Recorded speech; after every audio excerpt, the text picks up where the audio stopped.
বেধড়ক মার আরম্ভ করেছে। জয়পাল যোগী বলছে আর জাদু করব না, আর কুফর করব না, আর শিরক করব না। বলে তখনই মার বন্ধ হবে যখন খাজা গরিবে নওয়াজের কদমে যাবে।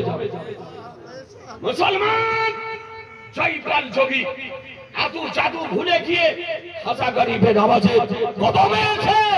আজকে ক্ষমা প্রার্থনা করছে, হুজুর ভুল হয়েছে, অন্যায় হয়েছে, ক্ষমা করে দিন, মাফ করে দিন হুজুর, আমাকে কালেমা পড়িয়ে মুসলমান বানিয়ে দিন, ইসলামের কালেমা লা ইলাহা ইল্লাল্লাহ মুহাম্মাদুর রাসূলুল্লাহ সাল্লাল্লাহু আলাইহি সাল্লাম পড়িয়ে মুসলমান বানিয়ে দিবেন।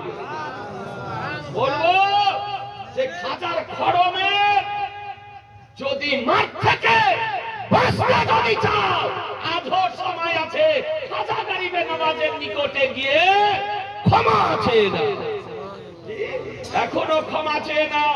আজি জানে মহতারাম, আপনাদেরকে বলবো আলহামদুলিল্লাহ, আজকে ভারতবর্ষের অবস্থা শোচনীয় অবস্থা। আজি জানে মহতারাম, আপনারা বিভিন্ন রাজনীতির সঙ্গে জড়িত আছেন, আমি জানি আপনারা রাজনীতি করুন, কিন্তু ঈমান বিক্রি করে নয়, ঈমান বিক্রি করে নয়, ব্রেন বিক্রি করে নয়। আমরা আহলে সুন্নাত ওয়াল জামাতের ব্যক্তি, আমরা যে রাজনীতির সঙ্গে জড়িত থাকি না কেন, যদি মসজিদের উপরে আক্রমণ করা হয়, খানকার উপরে আক্রমণ করা হয়, মাজারের উপরে আক্রমণ করা হয়, আমাদের ঐতিহাসিক আজকে নিদর্শন সমূহের উপরে আক্রমণ যদি করা হয়, আমাদের সম্পদ রক্ষা করার জন্য আমরা সকলে প্রাণ দিতে প্রস্তুত আছি। মুসলমান একটু হাত তুলে বলুন, একটু হাত তুলে বলুন, ইসলাম আমরা সভ্য সময় প্রস্তুত আছি। আপনারা জানেন আজ ভারতবর্ষের পার্লামেন্টে আজকে ওয়াকফ বিল পাস হতে চলেছে, আজকে ওয়াকফ বিল পাস হতে চলেছে। মসজিদ, মাদ্রাসা, খানকা, দরগা, এই যে সমস্ত আমাদের পূর্বপুরুষগণ ভারতবর্ষের বুকে আল্লাহর হস্তে যে সম্পদ দান করে গিয়েছে, আজকে সেই সম্পদকে ওয়াকফ বিল পরিবর্তন করে হস্তক্ষেপ করতে চাইছে। এই আজিজানে মহতারাম, এর বিরুদ্ধে আমাদের ঐক্যবদ্ধ হওয়ার প্রয়োজন আছে না? আছে। মুসলমানকে ফকির বানানোর ষড়যন্ত্র করা হচ্ছে, মুসলমানদেরকে নিঃস্ব করার ষড়যন্ত্র চলছে, মুসলমানদেরকে আজকে অসহায় বানানোর ষড়যন্ত্র চলছে। এ বিল যেন না পাস হয়, তার জন্য আমাদেরকে ঐক্যবদ্ধ হওয়ার দরকার আছে না? অনুরোধ করে বলবো যে রাজনীতি করুন না কেন, কিন্তু অন্যায়ের বিরুদ্ধে আমাদেরকে রুখে দাঁড়াতে হবে। যদি রুখে যদি না দাঁড়ান, তবে আগামীতে আমাদের অবস্থা আরো শোচনীয় হবে। আজিজানে মুহতারাম, আপনাদেরকে একটি কথা বলি, আল্লাহ তাআলা কোরআন শরীফের মধ্যে বলেন, ওয়াসিমু বিহাবলিল্লাহি জামিআন ওয়া লা তাফাররাকু।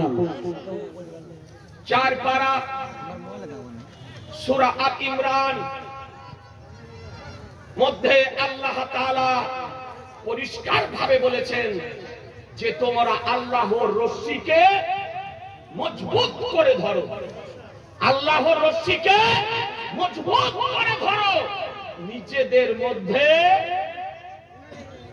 আলাদা হয়ে যেও না, নিজেদের মধ্যে আলাদা হয়ে যেও না। আজিজানে মুহতারাম, আপনাদেরকে বলবো, যদি আমরা ঐক্যবদ্ধ হয়ে যদি থাকি, রেজভি বলেন, ফাসিহি বলেন, আশরাফি বলেন, আজকে কালিমি বলেন, আমরা আহলে সুন্নাত ওয়াল জামাতের অনুসারীগণ এক প্ল্যাটফর্মে এখনো যদি দাঁড়িয়ে যায়, এমন কোন ভারতে শক্তি নেই জামাতের উপরে আঙ্গুল উঠাতে পারে। আপনাদেরকে বলি, এক প্ল্যাটফর্মে থাকুন। আমরা যে তরিকারই অন্তর্ভুক্ত হই না কেন, আমরা সুন্নি, হানাফি, আমরা এক হয়ে তাহরিকে রাজায়ে মুস্তাফার সংগঠনের মাধ্যমে কাজ করব। বলুন ইনশাআল্লাহ, ইনশাআল্লাহ, বলুন ইনশাআল্লাহ। ইসলাম। আর আমি উলামায়ে কেরামদেরকে অনুরোধ করব, আপনাদের আলোচনায়, আপনাদের বক্তৃতায়, আপনাদের মাধ্যমে যেন ভুল মেসেজ আমার সুন্নি জনগণের নিকটে যেন না যায়। আপনার আলোচনার মাধ্যমে কোন সিলসিলা বিপক্ষে যেন বক্তব্য না হয়, কোন সিলসিলা বিরোধী বক্তব্য যেন না হয়, আপনার বক্তব্যের মধ্যে কোন আল্লাহর ওলির বিপক্ষে বক্তব্য যেন না হয়, আপনাদের কাছ থেকে সুন্নি জনগণের নিকটে যেন সঠিক ইসলামিক মেসেজটা যেন আল্লাহ তাআলা কোরআন শরীফের মধ্যে বলে, ওয়ালা তাহানু ওয়ালা তাহজানু ওয়া আনতুমুল আলাউনা ইন কুনতুম মুমিনিন। তোমরা সুস্তি করিও না, তোমরা চিন্তিত হয়ো না, তোমরা সুস্তি করিও না, চিন্তিত হয়ো না, তোমরা উচ্চ স্থান অধিকার করে থাকবে। শর্ত হচ্ছে মুমিন হয়ে যাও, শর্ত হচ্ছে মুমিন হয়ে যাও। এ বেরাদার ইসলাম, এখনো পৃথিবীতে কোন শক্তি জন্মগ্রহণ করেনি ইসলামকে ধ্বংস করার মতো। ইসলামকে ধ্বংস করার এখনো কোন শক্তি আপনার জন্মেনি। আপনাদেরকে বলবো, আল্লাহ তাআলার মনোনীত, পছন্দনীয়, নির্বাচিত, প্রদানকৃত ধর্ম একটি ধর্ম, তার নাম হলো ইসলাম। আর যে ইসলাম ধর্মের ধারক ও বাহক আমার দয়ার নবী, মায়ার নবী, রহমতের নবী, নবী মুহাম্মদুর রাসূলুল্লাহ সাল্লাল্লাহু তাআলা আলাইহি সাল্লাম তৎসহ পীর ওলিয়া উলিয়া মাশাইখগণ আজকে সারা পৃথিবীতে আজকে কাজ করতেছেন। আপনাদেরকে অনুরোধ করব ভাই, ভারতবর্ষের খুব দুরবস্থা, একের পর এক অঘটন ঘটিয়ে চলেছে। একটা অপশক্তি, একটা সাম্প্রদায়িক শক্তি এই ভারতবর্ষে মাথা চাড়া দিয়েছে। এই সাম্প্রদায়িক শক্তির আমরা শক্তিকে ধিক্কার জানাই। এ বেরাদার, আমরা চাই না যে ভারতবর্ষে আমাদের দ্বন্দ্ব হোক। আমরা যেমন পূর্বে হিন্দু মুসলমান আমরা ঐক্যবদ্ধ ভাবে কাঁধে কাঁধ মিলিয়ে জীবন যাপন করেছি, আমরা এই রকমই চাই যে আমরা সকলে মিলে ভারতকে মুক্ত করেছি। এ গণতান্ত্রিক দেশে আমরা সকলে মিলে বসবাস করব। এ দেশের নিয়ম, গণতান্ত্রিক দেশে কারো অধিকার নেই। এ বেরাদার ইসলাম, সকলেরই কারো বাপের পৈতৃক সম্পত্তি নয়, সকলেরই বসবাস করার অধিকার আছে। যেমন হিন্দুর বসবাস করার অধিকার আছে, তেমনি মুসলিমের বসবাস করার অধিকার আছে, তেমনি খ্রিস্টানের বসবাস করার অধিকার আছে, তেমনি যে কোনো জাতির বসবাস করার অধিকার আছে। সুতরাং কোন জাতি যদি আপনার স্বপ্ন দেখে, তাদের স্বপ্ন দেখাটা ব্যর্থ হবে, ব্যর্থ হবে। এ দেশ হাজার দেশ, কার দেশ? হাজার দেশ। জোরে বলে, হাজার দেশ অপেক্ষা করুন। যারা কেস করেছে, সোশ্যাল মিডিয়ার মাধ্যমে বার্তা দিতে চাই, এখনো কেস শুদ্ধ করুন, এখনো খাজা গরিবের নামাজের মাজার শরীফে হাত দেওয়া থেকে বিরত থাকুন। তো আজকে আপনাদের উপরে খোদার গজব পড়বে, পড়বে, পড়বে। এই মুহূর্তে আমাদেরকে ঐক্যবদ্ধ হওয়ার বিশেষ প্রয়োজন আছে।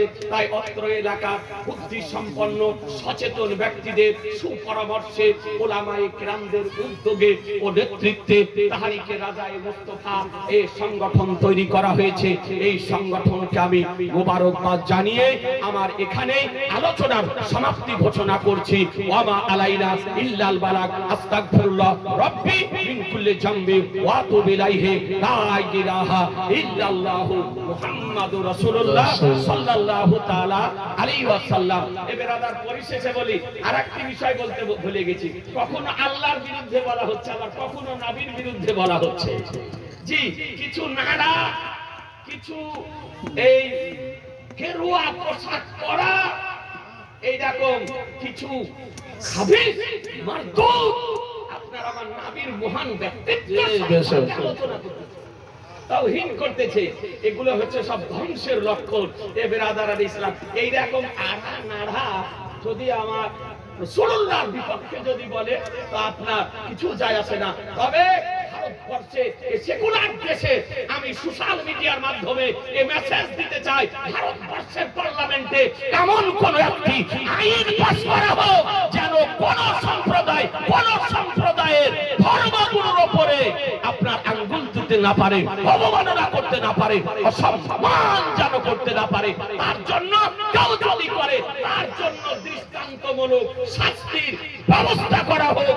এইরকম আইন পার্লামেন্টে পাস করা হোক। মুসলমান আমাদের যারা নেতৃত্বে আছেন, আমাদের যারা এমএলএ, আমাদের যারা এমপি, আমাদের যারা এই রকম নেতৃত্বে আছে, তাদেরকে আমি বলবো পার্লামেন্টে আওয়াজ তোলার জন্য যে এইরকম কোন ধর্মগুরুর বিরুদ্ধে যদি অবমাননা করা হয়, অসম্মান সূচক শব্দ কেউ যদি ব্যবহার করা হয়, তার বিরুদ্ধে তাকে আইনের আওতাতে নিয়ে এসে তার বিচার করা হোক এবং দৃষ্টান্তমূলক শাস্তির ব্যবস্থা করা হোক। আপনারা রাজি আছেন না? আমরা চাই এই আইন পাস করা হোক। ওমা আলাইনা ইল্লাল বালাগ। আস্তাগফিরুল্লাহ রাব্বি মিন কুল্লি জামবি ওয়া আতুবু ইলাইহি লা ইলাহা ইল্লাল্লাহু মুহাম্মাদুর রাসূলুল্লাহ সাল্লাল্লাহু তাআলা আলাইহি ওয়াসাল্লাম। আসসালামু আলাইকুম।